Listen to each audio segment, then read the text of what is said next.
We have two choices in Wisconsin. The first choice is that we can acknowledge that our infrastructure is breaking. It's falling apart as we speak.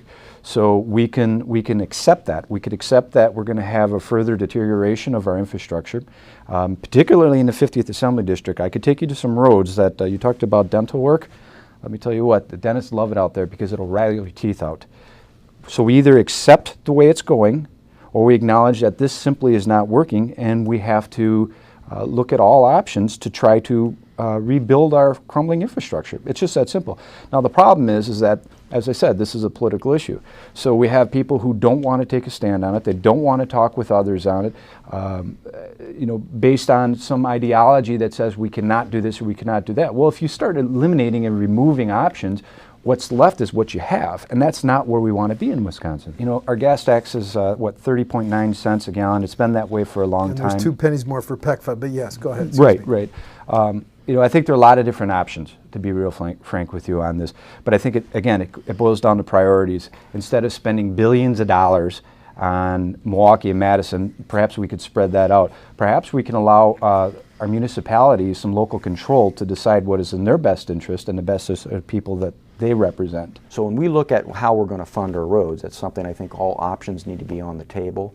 The other thing and this is something that the Juneau County Highway Commissioner brought up to me several months ago. It's the way we design some of our systems too. So for instance, right now a bridge, a small bridge that a county would have to put in, that bridge could cost maybe $300,000.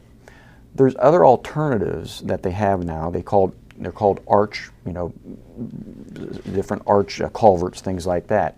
Those cost only approximately $100,000. So in other words, you take this $300,000 bridge, you could put an arch culvert in, and like I said, it's not going to fit all, but there is a lot of different bridges that we could go to this different system with.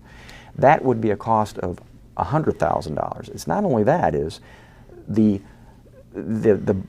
traffic congestion. So when a bridge is out, like for instance, between Highway 80 going to Richland Center now, just in our area, it's been closed for several months now because they're fixing 2 bridges, whereas an arch culvert could be fixed in a matter of 4 or 5 days, and our county highway departments could actually do that.